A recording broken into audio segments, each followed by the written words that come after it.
the talk panel. I think we have a couple more people. My name is Bing. I'm going to be chairing this, moderating it, and down the line we have... Oh, me, hi.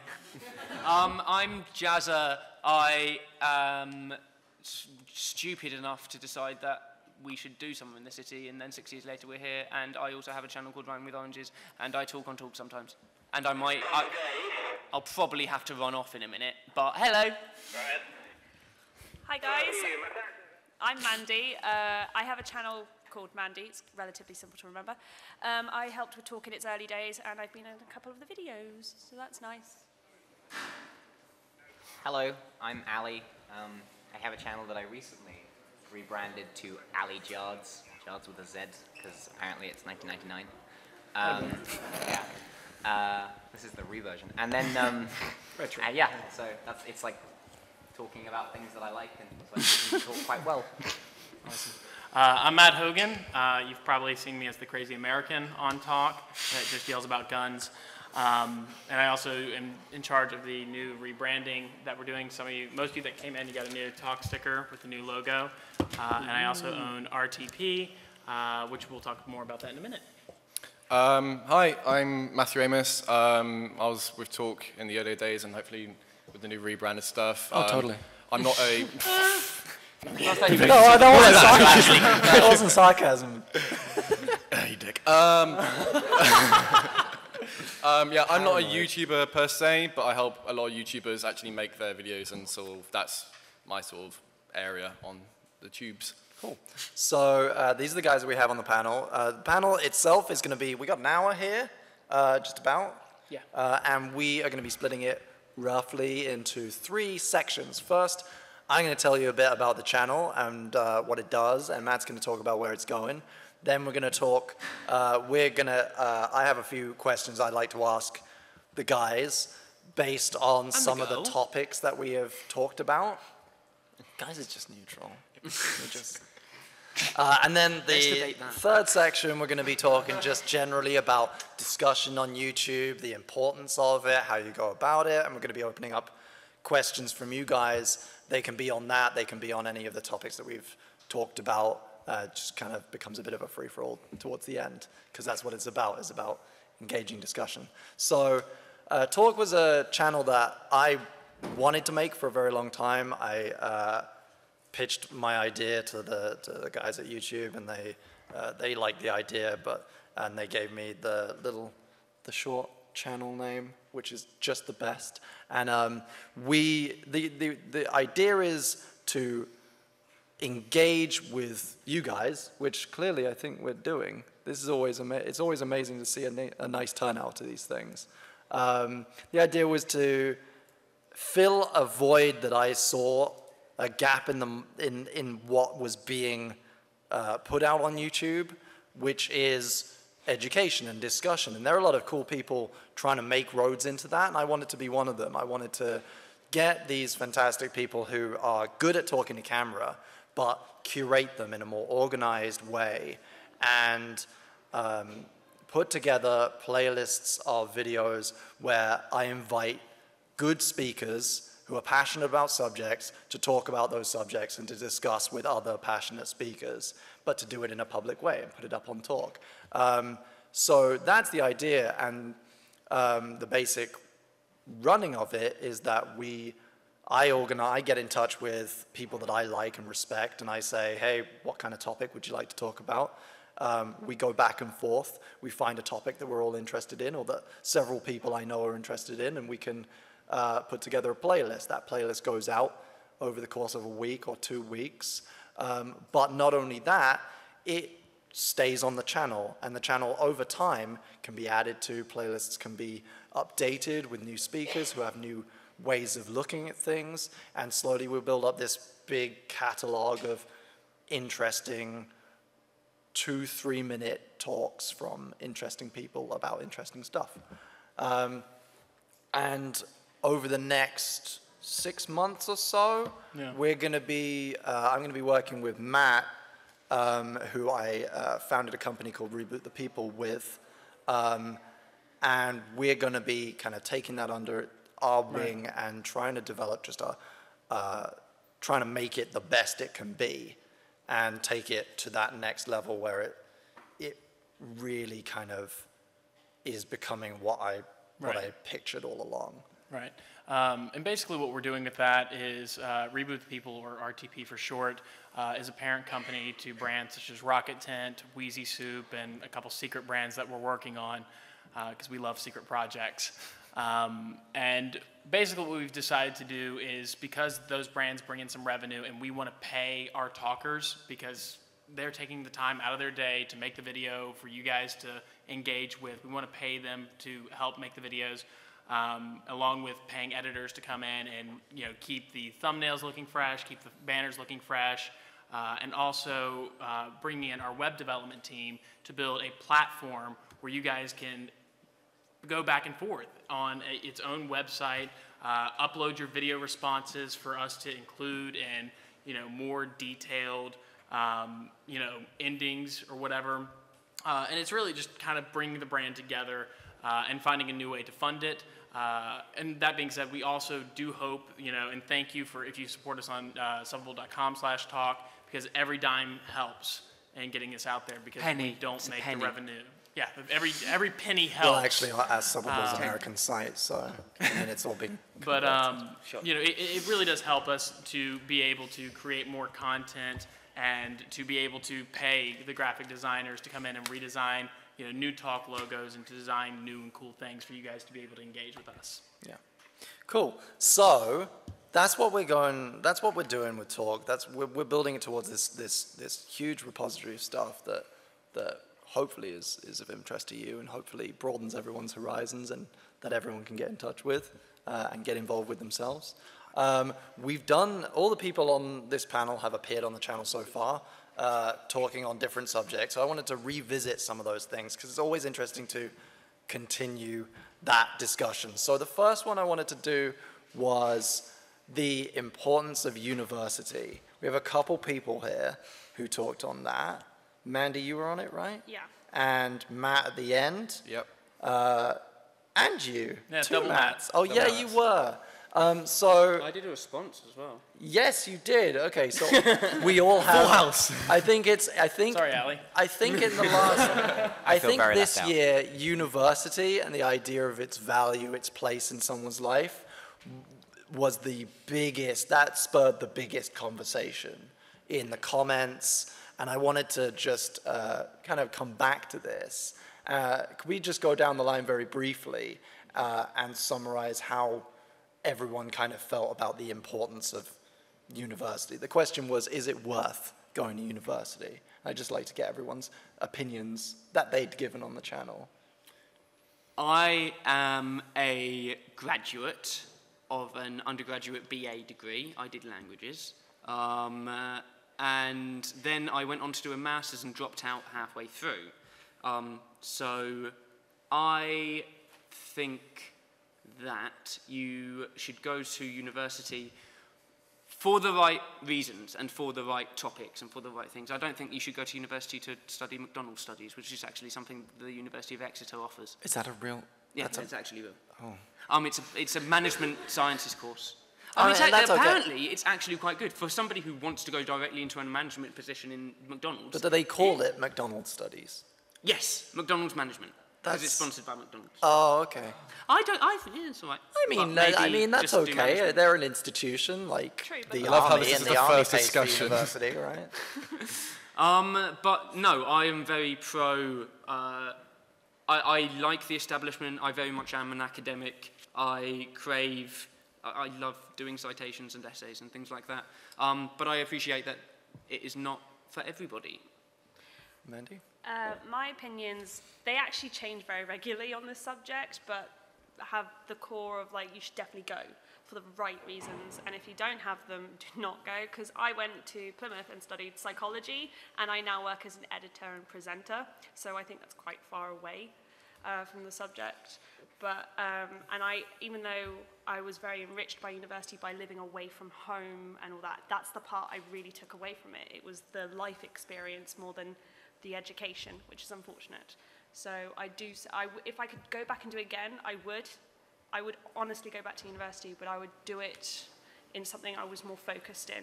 Because part of me thinks I wasted my money, and the other part of me thinks I didn't. So with, I grew up. with hindsight, you wanted to kind of, you liked the idea of it, but I love the you would idea have of done it. it I actually, differently. yeah, a lot of it helped benefited me in so many ways, except for educationally. Can I ask the audience a question? How many sure. of you, can I have a show of hands, who has yet to go to university? This will be Okay, great. so you're all in like high school and Scott. No, keep them up. How many of you are planning to go to university right now? Wow, that's pretty much all of you. Yeah. Okay. That's interesting. Good. I know Yeah. who I'm talking to now. Yeah. Cool. You're on my side. Ali, you weren't Yes. featured on this playlist, but what are your opinions? So I have a BA. I graduated last year in drama, applied theatre, and education. And if you're wondering what that is, I have no idea. Just Acting like a Naomi teacher? right there. She did the same degree. I copied her essays. But yeah, And Justice Gordon. It was one of those things like I probably in retrospect did the wrong degree, but at the same time. It got me to London, and it got me to meet a lot of these lovely people, and like I got to do a lot of really amazing stuff tangentially to doing that degree. One of the things that doing a degree gives you is when somebody asks you, so what are you doing with your life? You can go, oh, I'm a student, and people like don't judge you for being unemployed. So yeah, so that's kind of what my degree gave me. I didn't enjoy doing it. And I don't know, I would love to have those 3 years back sometimes and like do a different degree, but maybe I wouldn't have like got all of the amazing things that I got now and all of the life skills that I got, so I don't know. That's Cool. what I'm on. It's Matt Hogan? Right. What was your opinion on as you gave it on the channel? Yeah. Well, if you can't already tell, I'm an American, and you know, yeah, shocker, right? No, I went to what we call it college for about a year and a half, and I decided it is not for me. And I decided, to start my own companies, and I've had a fairly good amount of success for it. And because of not being bogged down in college and having more free time, I got really, really bored, and I started a YouTube channel. And because of that, I got to meet and befriend all of these lovely people up here. And my thoughts on university is, it's not for everyone. If you feel like you can truly make a difference or follow your dreams and do what you want to do without the degree, and you want to get a head start on it, go for it. I mean, there's no point in you throwing tens of thousands, sometimes hundreds of thousands of dollars away to get potentially nothing. And especially in the US, where a lot of college students, fresh out of college, can't even get a job. If you can get a job and you can make money and you can advance yourself, go for it. Don't limit yourself. Cool. Matt Hogan for president. And second, Matt. Hey, so out of everyone on talk, I believe I'm the youngest? I think so, yeah. Yep, so I'm 18, how dare you? You're not me, you can't do that. So yeah, I'm 19 years old, and I think out of everyone here, I'm the only one who didn't go to university on purpose. And I've got very strong opinions, like, for example, I am pro and con going to university. Pro, if you're going to do I don't know, like if you want to become a nurse, for example, obviously you need to go to university for those skills, become a lawyer, barrister. Like when a job requires you to go have a degree, obviously you need to go to university.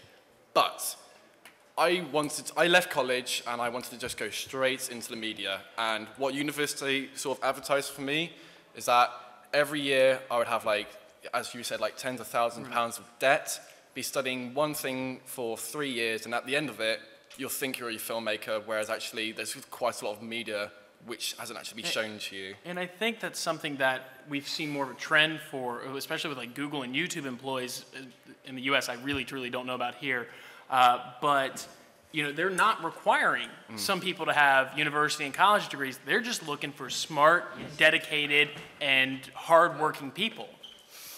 And yeah, so as I'm wanting to get into the media, I saw the path of opportunity. I was working in the countryside in Gloucestershire, and there's no media around there whatsoever. And so I either could go to university for 3 years, study media, and then have huge student debt, or I sort of save my money, move down to London, and get an entry-level job. An entry-level job is where you've got no qualifications whatsoever. You start off small like a runner, and then you build your way up. And that's what I've been doing. And I believe that if you go to university, you're going to limit yourself to all the opportunities you'll have. So if I went to university, I would have just almost finished my second year. And because I didn't go to university, I've worked on a feature film, I've worked on countless short films and web series, but if I went to university, I wouldn't have got that, and I wouldn't have got the contacts I would have gone for that. And and so I got a weekly job, and I'm not in student debt, and I think if you want to get into the media industry, don't go to university. That's my opinion on it. I will say when I came out of uni, because I do similar things, I edit and all sorts, I started at an entry-level job, and internships are a thing, and they don't pay you. Unless you work for Google. Most places don't pay you, I should say, and that's a huge problem. And it's not even the university's fault themselves, it's actually the industry's, by being like, oh, they got a degree?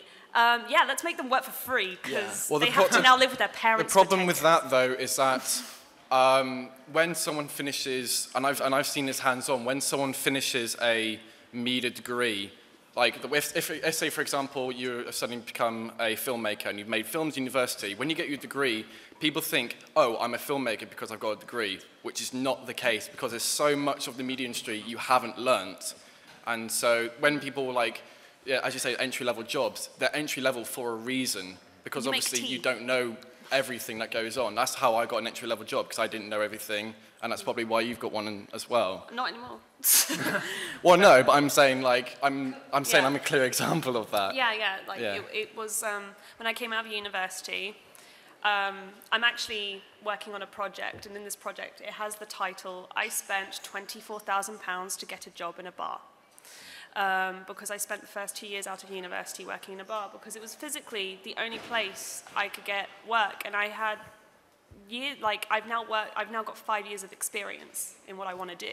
And I'm not downhearting university. I think part of it was I didn't get enough experience while I was in university. My biggest tip is if you have the time in university, partying's great fun, I know, I did a lot of it, but really work, really do all that unpaid work then, and then you'll come out so much stronger. This was something I actually wanted to address. So the idea here is to gauge whether anyone's opinions have changed since they did their video on the subject, and I think yours clearly have. So much. I think mine have as well, but in the other direction. You're similar to that, because Matt's talking about entry-level jobs, particularly in the media industry, and we're going to be focusing on that because that's the industry we're in, and a lot of you guys want to be in. And there is this real culture of craftsmanship skills. There's a real kind of, I think, very damaging culture of working for free in the media industry, and in a very basic kind of historical political sense, you create this gap between the privileged and the underprivileged. Right. And that's the people part of the who reason can afford to work for free and do free internships. And although it's kind of a side effect, one of the reasons I loved university so much was because, as a citizen of the UK, I'm privy to certain loans to see me through my education, and while I was living off that, I was able to work for free, unlike I wouldn't be able to do that now or if I hadn't gone into university. The other thing that's changed for me since this subject, the other big thing that's changed for me this subject since this playlist went out is I've become a teacher myself. Professor Bingham. I work at Ravensbourne University now, and I find myself on the other side of that divide.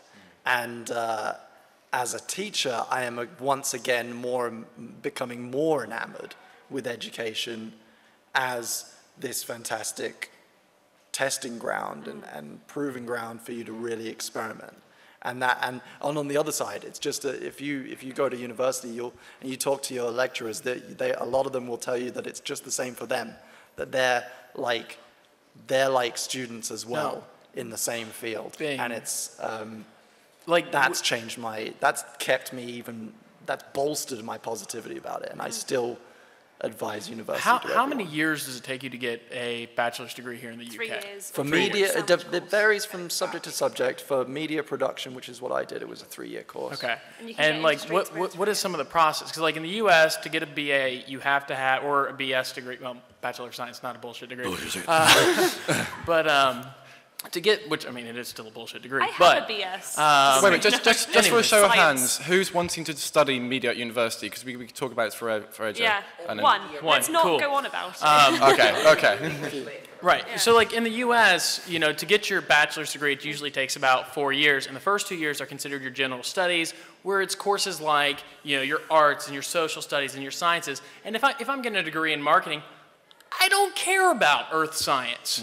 And I think that's where it's broken in the U.S. and I want to know how that's not broken here. See, I've witnessed it firsthand where we've been having to hire people and we've been looking at people's CVs and such, and if there's a job position for an editor, for example, yes, you can have one client, one person who's got loads of degrees and experience and all that lot, and then you've got one person who knows how to use the editing software.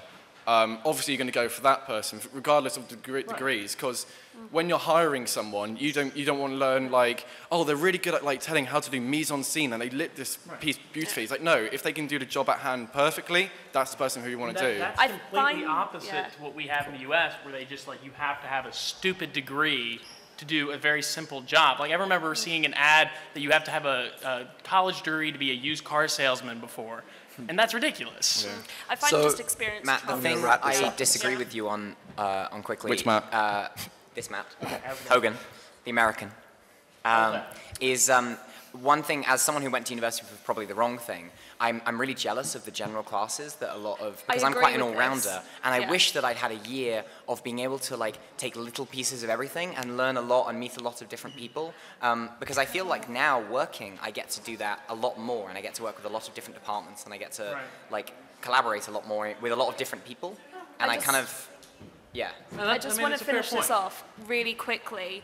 We do need to switch One topics. problem with me is my parents kind of pushed me into psychology, and I knew I wanted to do an arts kind of thing, but my mum was very worried about money, which is understandable. We're not we're not privileged or anything. My mum was like, I want you to do well. So she was like, actually do a psychology degree, it will go anywhere, and my experience has gotten me the jobs. As much as I love to say to my mum, yes, thank you, you helped. I would go in it for you. Whatever course you do, this applies to you, because I considered Art Foundation, I considered loads, and I know exactly if I go back, I'd probably still do the Art Foundation and go into broadcast media or something, because I know that's what I'm very good at now. So we need to move on and do another topic. Sorry about that. Sorry. I wanted to advise. Another great topic that we talked about in the last year was the idea of social media responsibility. Yeah. The idea of what influential people, or to a certain degree any person, says on social media carrying a certain weight, and how we value that, and whether we need to be responsible or need to be held accountable for what we do on social media or what we say on social media. Who was on this topic? We had Matt. I wanted to be. Yeah. Well, you've definitely got opinions. So there. just Matt. I'm going to save my opinion. I'm going to let you go down the line. So, in your own words, and this is particularly relevant at a social media convention, in your own words, how responsible do we need to be for what we say on social media? Quickly, yeah, I think you definitely, especially now when people who are hiring you and everyone look at everything you do. I had to cleanse my YouTube channel because my employees were looking at it and it was really embarrassing. No one wants to see my dog talk with my voice. okay? Well, loads of people want to see it, just not your employers. Not my employees. So, and like Twitter is not a therapist, which is a It's phrase not? that Yes, we this both is do. something I live yet. by. We both do. One very simple sentence I live by is that Twitter is not a therapist. Or a Don't you- diary. If I have a personal issue, a personal problem person or a that I'm company? dealing with, I will not broadcast it. Because if we have a problem with a company, especially a company, you might work with them, and then they Google you and their name together. Oh, I'm never working with @Delta, ever. So, like, for example, Bing did work for Virgin Media. If I, in the house that he lives in, went, oh my God, Virgin Media, oh, wireless cut, what? Yeah, that would that's- bite. Like, so. That's another aspect to it, is the professional It's side. kind and then you've got pictures on Instagram where people are being a bit risque with some things. It became popular or something for a while, and like you see occasionally, I had a friend from school that would upload and what essentially was underwear or bikini, and Yeah. you'd be like, why? Ali, I don't want to see that. do you have opinions on this? Yeah, I definitely do. I always have opinions. I have two quick things. Number one, I regularly will, there's a thing called Tweet Wiper. I'll regularly delete my tweets because I say stupid, I was going to swear there. I say stupid yeah, I say stupid I think people we're online. allowed to. Are we allowed to? And in person. We're allowed to. We won't. So I do that, and I also, when I was graduating uni, and I was like, oh, I need to get a job, and I have 5 years of bleep jokes on my channel. You know, and I don't want to be responsible for what a stupid joke that I made when I was, I'm going to take 18. note of that. I'm going to use that myself. Yeah, it's great. Because you don't need them to be there. They can only be used against you. It's like when you look at a username and you hate yourself for being young and Yes. picking something like Millie Molly Mandy 16. However, I think that being able to have spaces which aren't tied to your real name, like having a stupid Twitter handle where you can just say whatever you want, or having an anonymous blog, or where you can say the things that are in the, like, when you can have free speech, I think is unbelievably important. I remember when we brought up this topic, when Bing and I were talking about, oh my God, I thought I lost my phone for a minute. When Bing and I brought up this topic, it was right after the first Nash Greer incident. Remind us And we're which not one going to that have was? any comments on that. I don't recall which one it was. I believe, yeah, that was the one It with, was the girls' one. yeah. That doesn't we narrow have it no down. comment I on. Yeah. have no comment. Anyways, so that's where we kind of step up. And, you know, from where I stand is, you know, as someone who works with brands and as someone who works with talent and all that fun stuff, that ultimately it comes down to the person, you know, because like I said, I don't care if Delta hates my guts right now because they have screwed me over a lot when I'm flying with them. And, you know, it's up to the individual. If the individual is aware that they can burn that bridge and that bridge cannot be rebuilt, then go for it. I always advise thinking about what you're going to say and think about what could possibly happen if you said it, you know, and how it can be misinterpreted and twisted. But yeah, I mean, you just be aware, be ready for the fallout that may happen if you say something stupid. I have a point about this. Does anyone Very remember quick. in the news when someone like was just saying, hey, we're gonna like really destroy LA, and when they were flying over on Twitter, and they're not allowed back in the States anymore. Like, they're put on the terror alert list. That's just the US government. I was being suspended from silly. school for a But, video I like, made. that's again, like, it's attached. No, yeah, the U.S. government's scary. Even when you go through border control. I know. Are you a terrorist? Well, I'm not gonna check. Are you it. carrying seeds? Matt? I think it's just like just have your own sort of morals, really. Just sort of like if you're going to go on Twitter and I don't know, like passively aggressive, like talk about what person in particular being saying, oh, this person is such a no swear bleep or whatnot. Like obviously that's going to cause like some upset, whether it be your friends or whatever. So I think if you just like sort of, I wouldn't say restrict yourself of everything because that's sort of, yeah, as Ali was saying, it's not allowing you your free speech, but I think you also got to be just sort of wary what you sort of say online as well. Be aware of your audience. Yeah. I think that's what you're just be aware of your audience. Each audience is going to react completely differently. Tyler Yeah. Oakley's audience is going to act completely differently than Jenna Marble's audience. Yeah. And so, yeah, I think that's pretty much it. So I think like, and yeah, like if say for example, if a company goes on your Twitter and all that lot, if they sort of see like, well, you swore at this tweet here, and you're taking photos of your food, and it's like, that's just you being a person. And then like, in some cases, yeah, if you make videos which are like all about sex, or if you on Instagram you post photos of your bits and stuff, obviously a company's going to be a bit like, following you on Instagram anymore. or a teacher, or to keep it, you know, not company. Well, hopefully a teacher doesn't stalk on Twitter. Or an adult, or any like when real people find stuff, sometimes you have to be aware that the context can shift. So just because you think your audience is, I always follow the rule of that. Before I put anything on like Twitter, Facebook, or YouTube, I just imagine that, like, yeah, I'm giving it open to the world. So I'm going to imagine, can my grandmother see that and be happy with me?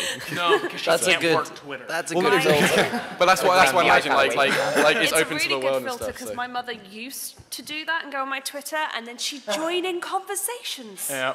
Like, I was Or you get the talking to- text message, hey, you need to take down that last tweet. Yeah. That was not very nice. Yeah, I did, and I was having a conversation with this guy, Jake says hello, and my mum goes, oh, it's so lovely you two are getting to network on the internet. I'm like, mother, no. Here's some baby pictures. You're embarrassed by me? Cool story, bro.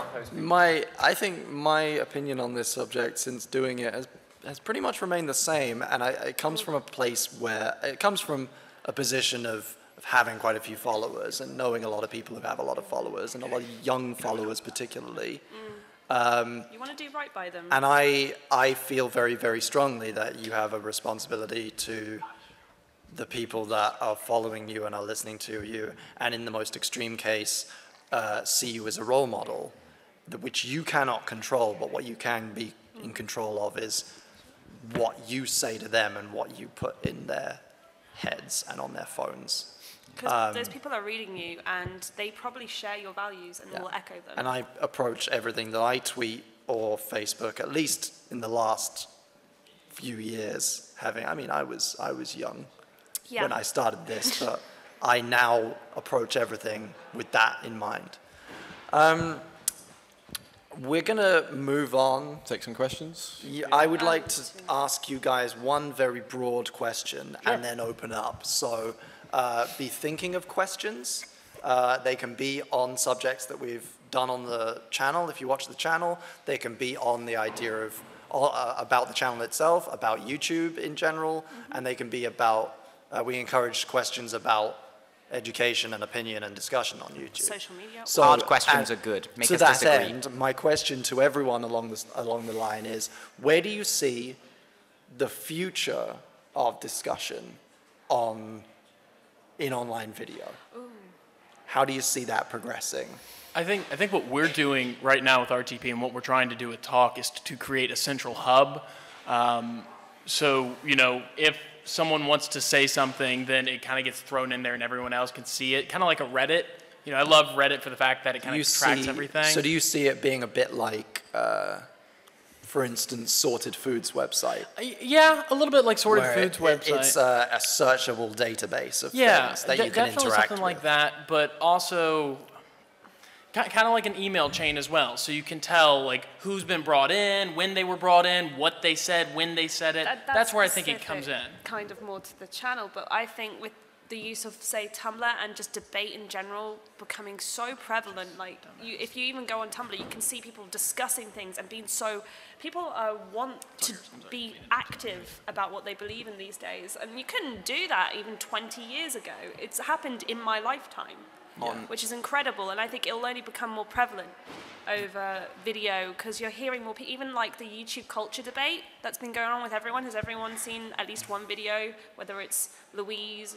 Yeah, having people have their own opinions on it is fantastic, and everyone has a different opinion, and then only that way can you kind of hone down and stuff. So I'm good.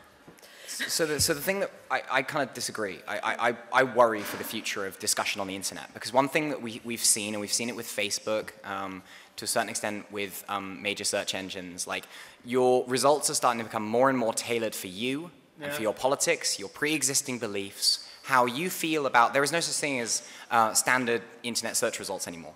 You won't see a standard page anymore. You won't see a standard Facebook wall anymore. It's tailored to you and how you feel. The adverts you see are tailored to you. They're tailored to your opinions. The news you'll see is tailored to you.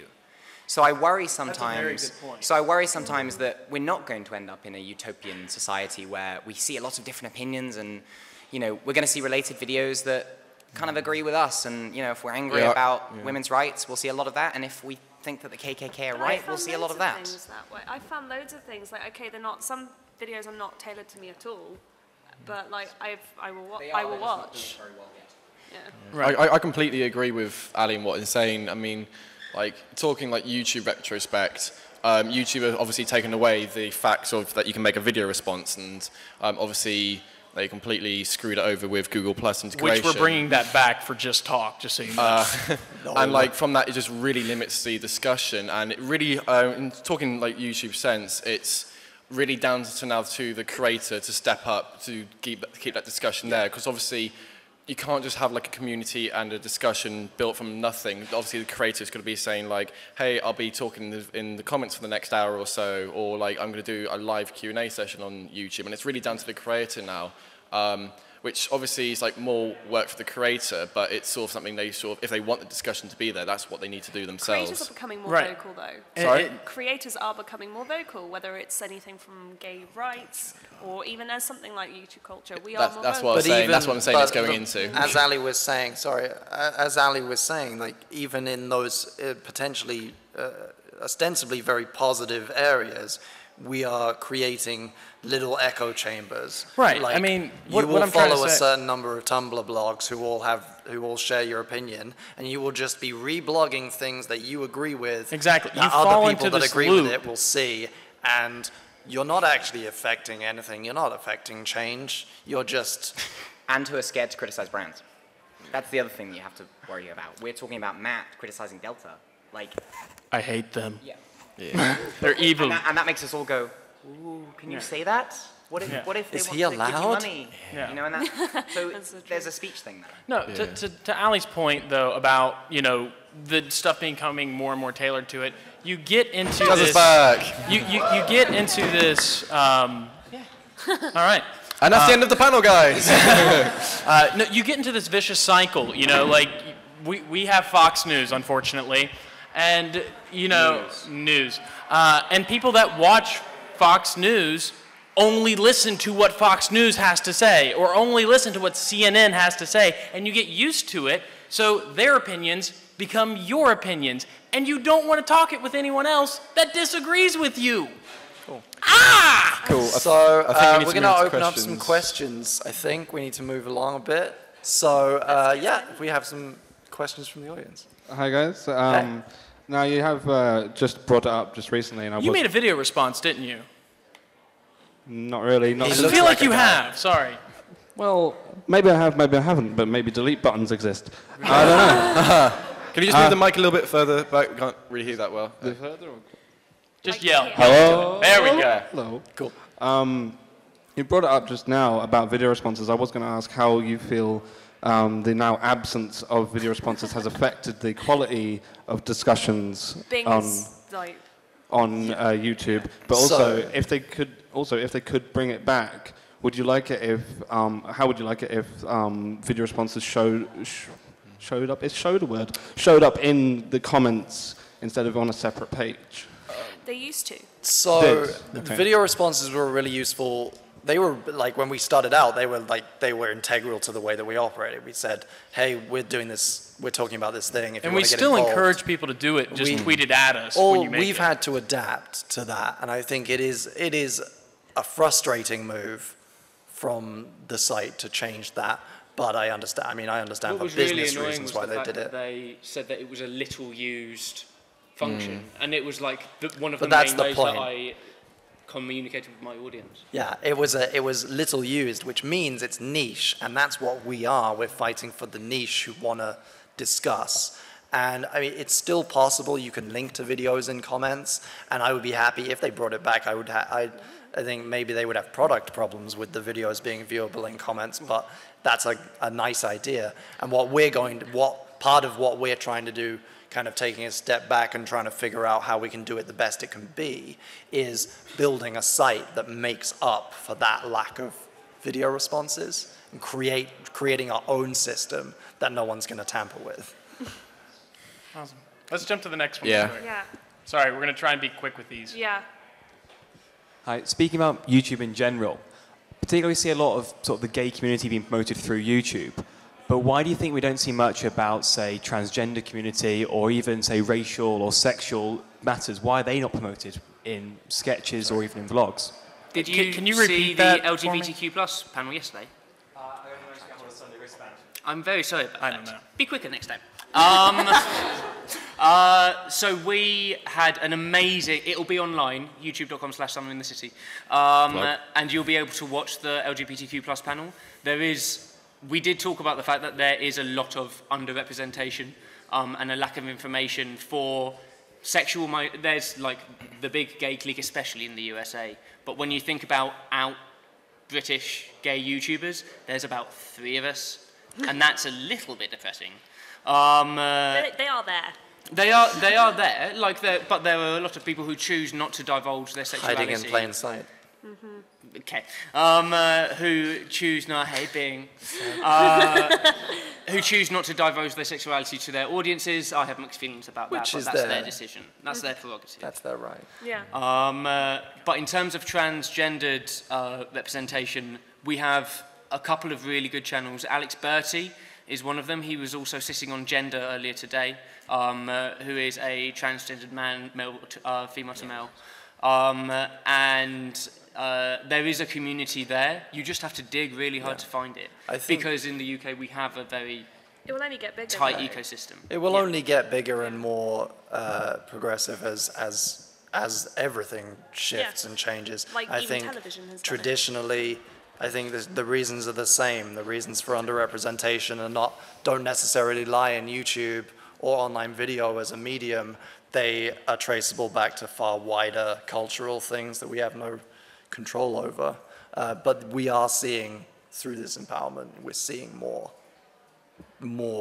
communities build up and more representation. And right now, it's LGBTQ plus. It's getting longer, which is a good thing. It's getting longer all the time. And we're seeing that now. That is the thing. That is the topic to talk about. And it's only a matter of time before that topic kind of takes a backseat to another topic. And that's the thing that we're really kind of trying to push. And you can only do so many things at once as a community, as an industry.